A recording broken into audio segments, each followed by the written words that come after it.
اسی طرح پھر آپ نے 2 رکعت اگر آپ کو ادا کرنے کا موقع مل جائے، جو طواف کے بعد کی 2 رکعت واجب ہے، اگر عصر کا وقت ہے تو بھی پڑھ سکتی ہیں جب تک کہ عصر کی نماز نہ پڑھی ہو۔ جو شخص عصر کی نماز پڑھ چکا ہو اس کے لیے پھر نفل پڑھنا منع ہوتا ہے، اس سے پہلے وہ نفل بھی ادا کر سکتا ہے اور جو کچھ بھی کرنا چاہے کر سکتا ہے۔ جب آپ عصر کی نماز پڑھ لیں گی اور اس کے بعد پھر سنت پڑھنا، نفل پڑھنا منع ہو جاتا ہے۔ اگر طواف کے بعد عصر کی نماز آپ نے نہیں پڑھی تھی تو بھی آپ 2 رکعت پڑھ سکتی ہیں۔ اگر عصر کی نماز پڑھ لی تھی تو پھر آپ 2 رکعت اب طواف واجب کی نہیں پڑھیں گی، اب آپ اس وقت تک انتظار کریں گے جب تک کہ مغرب کی نماز کا وقت نہیں ہو جاتا۔ اچھا، اب یہ ہو گیا کہ اگر کوئی شخص 2 رکعت فوراً ادا کرنا چاہے تو ادا کرے، اگر فوراً ادا نہیں کرنا چاہتا تو بے شک وہ طواف کرنے کے بعد صفا مروہ پہ چلا جائے، صفا مروہ کے 7 چکروں کے بعد پھر 2 رکعت وہ طواف کی بھی ادا کر لے اور پھر 2 رکعت شکرانے کی بھی ادا کر لے، تو اس طریقے سے وہ بھی دوبارہ بعد میں بھی ادا کر سکتا ہے۔ اور 2 رکعت طواف کی جو ہے، جو واجب کہلاتی ہے، اس کو آپ چاہے بیت اللہ شریف کے اندر ادا کریں یا آپ اپنی، اگر ادھر موقع نہیں ملا اور بعد میں آپ نے اگر گھر میں آ کر جو کہ حدود حرم کے اندر کہیں بھی آپ نے اس کو ادا کرنا ہے تو بھی ادا کر سکتی ہیں اور کر سکتے ہیں۔ اور اسی طرح اگر آپ ایک طواف کی بجائے دوسرا طواف فوراً کرنا چاہتے ہیں یا کرنا چاہتی ہیں تو آپ ایک طواف کے بعد دوسرا طواف بھی فوراً ساتھ کر سکتی ہیں اور کر سکتے ہیں، اور اسی وقت آپ دوسرا طواف کی بھی وہی ابتدا کریں گے جیسے تکبیر تحریمہ پہلی رکعت میں کانوں تک ہاتھ اٹھانا ہوتا ہے، ایسے ہی طواف کی ابتدا میں سب سے پہلے کانوں پر ہاتھ اٹھا کر پھر اس کے بعد بسم اللہ اللہ اکبر اپنے سینے کے برابر ہاتھ اٹھا کر آپ نے بیت اللہ کی طرف منہ کرتے ہوئے اور سینہ پھیرتے ہوئے آپ نے استلام کرتے ہوئے دوسرے طواف کی ابتدا کرنی ہے۔ اسی طرح ایک ہی طواف میں آپ 2 طواف بھی کر سکتے ہیں، 3 طواف بھی کر سکتے ہیں، 4 طواف بھی کر سکتے ہیں، جتنی آپ کو طاقت ہے بے شک آپ کر سکتے ہیں اور کر سکتی ہیں تو کر سکیں تو کریں، اور اس کے بعد بے شک بعد میں آپ ہر ایک طواف کی 2 رکعت الگ الگ ادا کر لیں تو آپ کو اجازت ہے۔ اب میں یہ بتا رہا تھا کہ جب آپ حجر اسود سے ہوتے ہوئے اس لائن میں اس گرین رنگ کی بتی کی طرف جب جائیں گے تو وہاں پر آپ کو خود بخود پتہ چل جائے گا کہ صفا کا میدان، صفا کی وہ چوٹی کہاں ہے۔ ایک اوپر طواف ہو رہا ہوگا، ایک نیچے طواف ہو رہا ہوگا، آپ کسی سے پوچھ لیں گے۔ اکثر لوگ جب پوچھتے ہیں اوپر چلے جاتے ہیں، وہ اوپر کا طواف کر رہے ہوتے ہیں، بہتر یہ ہے کہ نیچے کا طواف کریں۔ میں نے پہلے بتایا ہے کہ طواف بیت اللہ میں جتنا بیت اللہ کے قریب ہو کر طواف کیا جائے وہ زیادہ افضل ہے، اور اسی طرح جتنا نیچے صفا مروہ کی جائے اور ہر چوٹی پہ ٹھہر کر دعا کی جائے بہت زیادہ افضل ہے۔ اس لیے آپ کسی سے پوچھیں گے کہ مجھے نیچے والا بیسمنٹ چاہیے جہاں پر بیسمنٹ میں یعنی جہاں پر صفا کی چوٹی ہے اور وہاں پر ٹھہرا جا سکتا ہے، ساتھ وہ شیشے کا فریم ہے اور اسی کے اندر وہ شیشے کے فریم میں وہ صفا کی چوٹی بند ہے، ایسی مروہ کی چوٹی بھی ایسی ہی وہ بند ہوگی، تو وہاں وہ نیچے ہی آپ کو مل سکتی ہے، اوپر آپ کو اس کا قربت اس کے قریب ہونا نصیب نہیں ہو سکتا، یہ سب کچھ نیچے نصیب ہو سکتا ہے۔ تو آپ نے نیچے ٹھہر کر صفا مروہ کی طرف جانا ہے، صفا سے آپ نے پہلے چکر کی ابتدا کرنی ہے اور صفا سے مروہ یہ آپ کا ایک چکر ہو جائے گا، یہ نہیں کہ صفا سے مروہ اور مروہ سے پھر صفا آئیں تو ایک چکر ہوگا، ایسے نہیں ہے، بلکہ صفا سے جاتے ہوئے مروہ کی طرف یہ ایک چکر آپ کا ہو جائے گا، پھر مروہ سے صفا کی طرف جب آپ آئیں گی تو یہ دوسرا چکر ہو جائے گا۔ اس طریقے سے آپ کے چکروں کی ابتدا کیسے ہوگی، اب اس سنت عمل کو بھی آپ نے سننا ہے اور اس پر عمل کرنا ہے۔ سب سے پہلے آپ صفا کی طرف چڑھیں اور صفا کی پہاڑی کے قریب جتنا ہو سکے اس کو دیکھیں اور وہ تصور لائیں کہ جہاں اماں ہاجرہ نے یہاں ٹھہر کر کیسے وقت گزارا ہوگا جب تنہا اکیلی اپنے بچے دودھ پیتے اسماعیل کو ایک بیابان جنگل میں، جو آج کارپٹ لگے ہوئے ہیں، اے سی لگے ہوئے ہیں اور روڈ اور خوبصورت راستے بنے ہوئے ہیں، وہاں اونچ نیچ میں ان سنگلاخ ان پہاڑوں میں کیسے حضرت اماں ہاجرہ نے یہاں چکر لگائے اور دوڑی اور بھاگی، تو آج یہ سنت بھی آپ نے پوری کرنی ہے۔ عورتوں کو دوڑنے کی اجازت نہیں ہے، مردوں کو یہ سنت پوری کرنے کا حکم ہے۔ سنت تو حاجرہ کی تھی مگر ادا اس کو مرد کرتے ہیں، یعنی وہاں جو میلین اخضرین، وہ صفا اور مروہ کے درمیان دو پھر لائٹیں آئیں گی، جہاں سے لائٹ سبز رنگ کی جلنا شروع ہوگی، وہ جگہ ہوگی، وہاں پر آیات بھی لکھی ہوئی آ جائیں گی، وہ بھی پڑھ لیا کریں، دعا بھی آ جائے گی، وہ بھی پڑھ لیا کریں، اور اس کو دیکھ لیا کریں، اس اسکرین پہ آ رہی ہوتی ہیں، اور اس کے اندر چوتھا کلمہ لا الہ الا اللہ وحدہ لا شریک لہ لہ الملک و لہ الحمد یحیی و یمیت وہو علی کل شیء قدیر بھی پڑھ لیا کریں، جیسا کہ آپ رکن یمانی سے حجر اسود تک ربنا آتنا پڑھتی ہیں، اس طرح اس میں بھی آپ نے وہ کلمہ چوتھا پڑھنا ہوگا۔ تو اب آپ جب صفا کی چوٹی پر آپ کے ٹھہر گئے یا ٹھہر گئیں، تو اب آپ نے منہ بیت اللہ کی طرف کرنا ہوگا، اور بیت اللہ کی طرف جب منہ کریں گے تو آپ کی صفا کی طرف سے پیٹھ ہو جائے گی۔ پہلے آپ خوب اچھی طرح صفا کو دیکھیں اور حضرت اماں ہاجرہ پر سلام بھیجیں، ان کو درود و سلام دیں، ان کے لیے دعا کریں، ان کو اپنا ہدیہ پیش کریں، اور حضرت اسماعیل کو بھی، اماں ہاجرہ کو بھی، اور ابراہیم علیہ السلام کو بھی، اور اس طرح آدم علیہ السلام بھی اسی صفا کی چوٹی پر سب سے پہلے اترے تھے۔ اور مروہ کی چوٹی پر، مروہ اس لیے کہتے ہیں کہ مرا، وہاں عورت کھڑی تھی، سب سے پہلی عورت حوا تھی، تو اس لیے اس کو مروہ کہتے ہیں، اور صفا کو صفا اس لیے کہتے ہیں کہ کیونکہ حضرت آدم کا جو لقب ہے صفی اللہ ہے، اس لیے اس کو صفا کہتے ہیں۔ تو حضرت آدم پر بھی اور اماں حوا پر بھی درود و سلام کا ہدیہ پیش کریں، اور یوں ہی آپ جب یہ دیکھ کے زیارت کر کے پھر اس کے بعد منہ آپ اپنا بیت اللہ کی طرف پھیر لیں۔ جلدی کرنے کی بالکل ضرورت نہیں ہے، جتنا ٹائم لگ جائے لگ جائے۔ اس دوران آپ نے عبادت کرنی ہے، عبادت کو آپ نے شوق سے ادا کرنا ہے، ذوق سے ادا کرنا ہے، تھکاوٹ ضرور ہوگی مگر اجر بہت بڑا ہوگا اگر آپ نے سنت پر عمل کیا تو۔ اب آپ نے صفا پہ ٹھہر کے بیت اللہ کی طرف منہ کرنا ہوگا، اور ہاتھ اٹھائے بغیر، استلام کیے بغیر آپ نے بسم اللہ اللہ اکبر وللہ الحمد کہہ کر دعا مانگنی ہوگی۔ اے اللہ میری دعاؤں کو قبول فرما۔ تو میرا طریقہ ہے کہ میں ترتیب دے دیتا ہوں، پہلے چکر میں سب سے پہلے اپنے ایمان کے لیے دعا کرتا ہوں، اعمال کے لیے دعا کرتا ہوں، مومنین کے لیے، مسلمانوں کے ایمان کی دعا کرتا ہوں، ان کی ہدایت کی دعا کرتا ہوں، اپنے لیے دعا کرتا ہوں، بچوں کے لیے دعا کرتا ہوں، بیوی بچوں کے لیے، سب کے لیے دعا کرتا ہوں، اور جمی امت کو اس کو ایمان کی دعا دیتا ہوں، ایمان کی سلامتی کی دعا دیتا ہوں۔ یہ دعائیں ایمان کی کریں۔ پھر جب یہ خوب اچھی طرح دعا کر لیں تو پھر اپنی دعا ختم کرنے کے بعد آپ نے اس سے آپ نے نیچے اترنا شروع ہو جانا ہے۔ جب نیچے اتریں گے تو وہ بالکل مروہ کی طرف آپ کو یہ راستہ لے جائے گا، اور راستے میں جب سبز رنگ کی لائٹیں آنا شروع ہو جائیں تو وہاں پر آپ نے پھر چوتھا کلمہ پڑھنا ہے، اور صفا کی چوٹی پہ ٹھہر کر اگر ہو سکے تو ان الصفا والمروۃ من شعائر اللہ پڑھنا ہے۔ ایسی مروہ کی چوٹی پر جب چڑھنے لگیں گے تو اس وقت بھی ان الصفا والمروۃ من شعائر اللہ فمن حج البیت او اعتمر فلا جناح علیہ، اگر یہ آیت آتی ہے تو ٹھیک ہے، نہیں تو صفا مروہ کے دو لفظ یاد کر لینے ہیں، ان الصفا والمروۃ من شعائر اللہ، بس یہ کافی ہے۔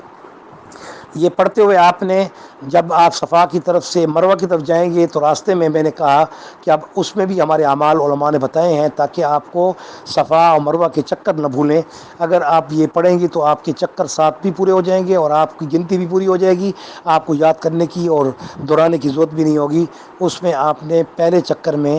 آپ نے سورۃ قل یا ایھا الکافرون کو پڑھنا ہے، تاکہ آپ کی رد کفر، رد شرک ہو جائے۔ جہاں توحید کا اعلان کر کے آپ آئی ہیں بیت اللہ میں، یہاں آپ اب رد شرک، رد کفر کی گواہی دے کر قل یا ایھا الکافرون لا اعبد ما تعبدون ولا انتم عابدون ما اعبد ولا انا عابد ما عبدتم ولا انتم عابدون ما اعبد لکم دینکم ولی دین۔ یہ کثرت سے اس سارے چکر میں پڑھنا ہے آپ نے، تاکہ اللہ آپ کے اس رد کفر کو، رد شرک کو قبول کر کے آپ کے توحید کی تصدیق کر دے۔ یہ طریقہ ہے ایمان کو بڑھانے کا۔ پھر آپ جب مروہ پر پہنچیں گی وہاں بھی جا کے منہ بیت اللہ کی طرف کر کے آپ نے بسم اللہ اللہ اکبر وللہ الحمد کہہ کے بغیر ہاتھ اٹھائے کے آپ نے پھر دعا کے لیے ہاتھ اٹھانے ہیں اور خوب دعا کرنی ہے۔ وہاں میں دعا کرتا ہوں اپنی یعنی کہ وہاں پر ایمان کی تجدید، اور اس کے لیے اب یہاں پر ٹھہر کر اپنے لیے بھی اور اپنی امت کے لیے بھی، اپنے بندوں، اپنے بھائیوں کے لیے، بہنوں کے لیے، سب کے لیے ان کی دنیاوی امور کے حق میں، خیر کے بارے میں ان کے لیے دعائیں کرتا ہوں۔ تو یہ بھی اگر آپ ساتھ کوئی عربی کی کوئی کتاب لے لیں جس میں دعائیں ہوں تو وہ اس کو تھوڑا تھوڑا کر کے ادھر پڑھ لیں، کچھ تھوڑا ادھر پڑھ لیں، پھر تھوڑا ادھر پڑھ لیں۔ تو میری تو ترجیح یہ ہوتی ہے کہ ایک میں ایمان کے لیے سب کی دعا، پھر دنیا کے لیے سب کی دعا، پھر تیسرے چکر میں پھر آگے پھر بتاتا ہوں۔ تو اسی طرح آپ نے دعا کر کے پھر آپ نے اب صفا کی طرف پھر جانا ہے، مڑنا ہے۔ جب آپ صفا کی طرف جب چلیں گی، یہ چلیں گے، اگر مرد ہیں تو ان دو میلین اخضرین، ان دو سب بتیوں کے درمیان میں مردوں کو دوڑنا ہوتا ہے، اور عورتیں بغیر دوڑے کے وہاں چل کے جائیں گی۔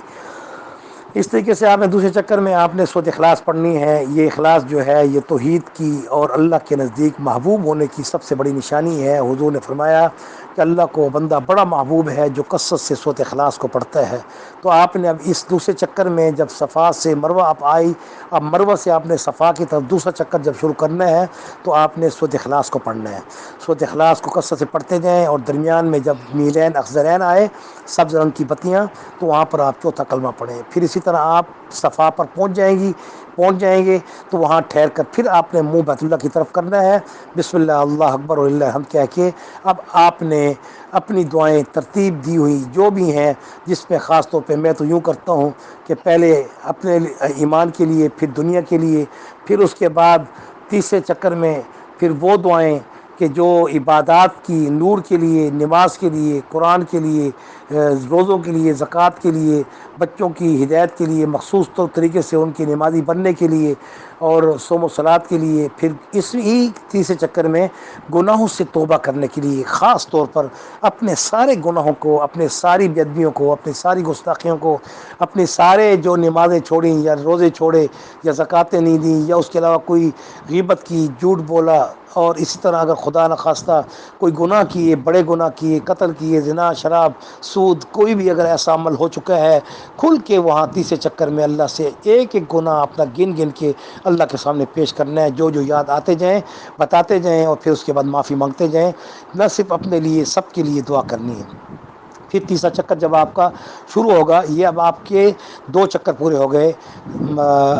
مروہ سے صفا تک۔ اب صفا سے پھر آپ نے تیسرے چکر کی ابتدا کرنی ہے، تو دعا کر کے جب آپ نیچے اتریں گی تو پھر آپ قل اعوذ برب الفلق پڑھیں گی۔ قل اعوذ برب الفلق اس لیے کہ تاکہ ہر قسم کے شرور سے، ہر قسم کے وسواس سے، ہر قسم کی بدگمانیوں سے، ہر قسم کے شیطانی وسواس سے، انسانی وسواس سے، اور موذیوں کے شر سے، ساحرین، جادوگروں کے، اور ایسے ہی حاسدین کے حسد سے بچنے کے لیے یہ بہت مجرب عمل ہے۔ قل اعوذ برب الفلق کا یہ کثرت سے پڑھیں گی، ٹھیک ہے؟ قل اعوذ برب الفلق من شر ما خلق ومن شر غاسق اذا وقب ومن شر النفاثات في العقد ومن شر حاسد اذا حسد۔ یہ کثرت سے پڑھنا ہے۔ پھر ایسے ہی چوتھے چکر میں آپ نے جا کے وہاں دعائیں کرنی ہے، یہ اپنی ترتیب خود آپ نے بنا لینی ہے۔ پھر اس کے بعد جب چوتھا چکر آپ کا شروع ہوگا، یہ 3 چکر آپ کے مروہ تک پورے ہو جائیں گے۔ پھر مروہ سے آپ نے یعنی صفا سے مروہ 1 چکر، مروہ سے صفا دوسرا چکر، مروہ سے پھر صفا تیسرا چکر۔ اب مروہ سے صفا کی طرف چوتھا چکر جب شروع ہوگا تو آپ نے قل اعوذ برب الناس پڑھنی ہے۔ قل اعوذ برب الناس ملک الناس الہ الناس من شر الوسواس الخناس الذي يوسوس في صدور الناس من الجنة والناس۔ یہ پڑھنا ہے۔ پھر اس کے بعد آپ نے یہ اس لیے پڑھنا ہے تاکہ آپ نے اب اللہ تعالیٰ سے پناہ مانگنی ہے۔ ان تمام شرور سے پہلے پناہ مانگی، اب اللہ سے اس کی ذات کی اب تمام شرور کے شر سے پناہ مانگنی ہے۔ شیلٹر اس کو کہتے ہیں، شیلٹر۔ وہاں آپ نے اپنے آپ کو بچانے کے لیے آپ نے حصار باندھا قل اعوذ بالفلق کا۔ پھر آپ نے اب شیلٹر لینا ہے اللہ سے، وہ شیلٹر اللہ تعالیٰ قل اعوذ بالناس سے آپ کو عطا کر دے گا۔ تو یوں ہی یہ پڑھ کے آپ نے جب یہ چوتھا چکر آپ کا پورا ہوگا مروہ صفا کی طرف،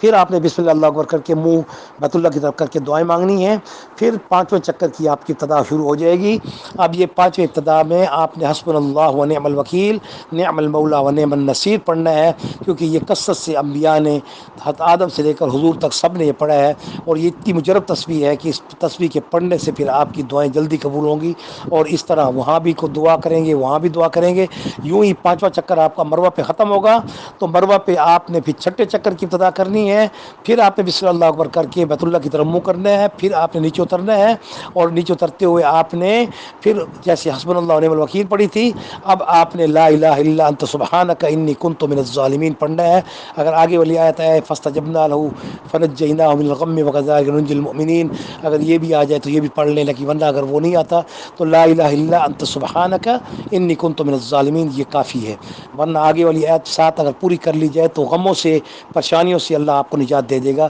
فاستجبنا له فنجیناہ من الغم وکذلک ننجی المؤمنین، یہ پڑھنی ہے۔ اب یہ پڑھتے ہوئے آپ نے جانا ہے تو یہ آپ کا 5واں چکر، یہ یعنی کہ پہلے تو وہ صفا سے مروہ 1 چکر، مروہ سے پھر صفا،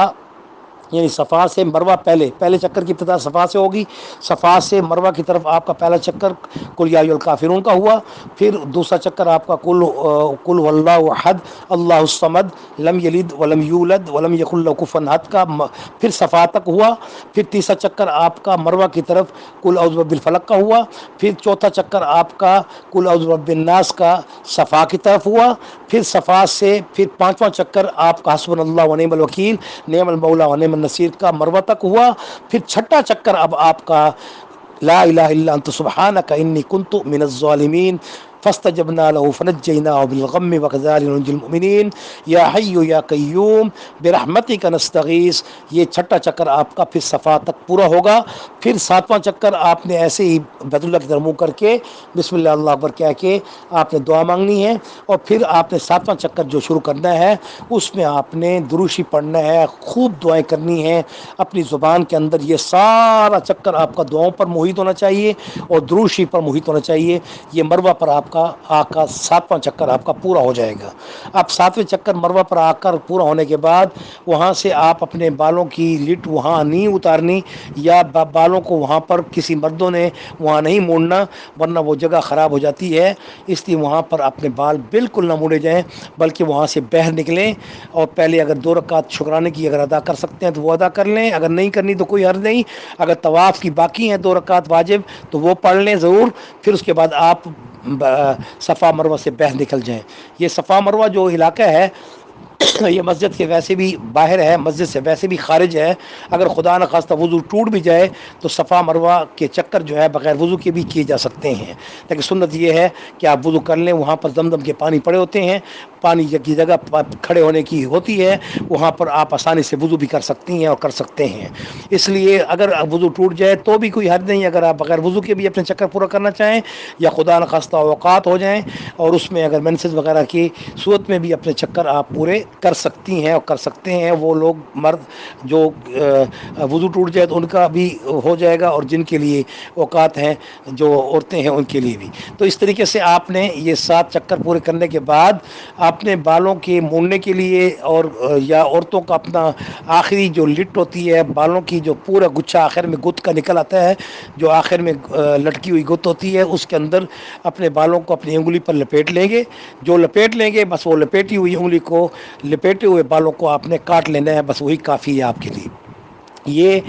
آپ نے حرم سے باہر کرنا ہے، حدود حرم سے، یعنی مقصد مسجد حرام اور صفا مروہ کی اس جگہ سے باہر کرنا ہے، اور اس طریقے سے اب آپ حلال ہو جائیں گے۔ اب آپ پر خوشبو لگانا، اب آپ کو صابن کے ساتھ خوشبودار صابن سے نہانا وغیرہ، اور میاں بیوی کا آپس میں قریب ہونا، پھر یہ جائز ہو جائے گا۔ اب یہ شرائط احرام اس کی ختم ہو جائیں گی۔ اللہ تعالیٰ سے دعا ہے کہ اللہ تعالیٰ ہم سب کو اپنے حبیب کے نقش قدم پہ چلنے کی پوری توفیق نصیب فرما کر ہمیں عمرے اور حج کی تمام مناسک، تمام فرائض، تمام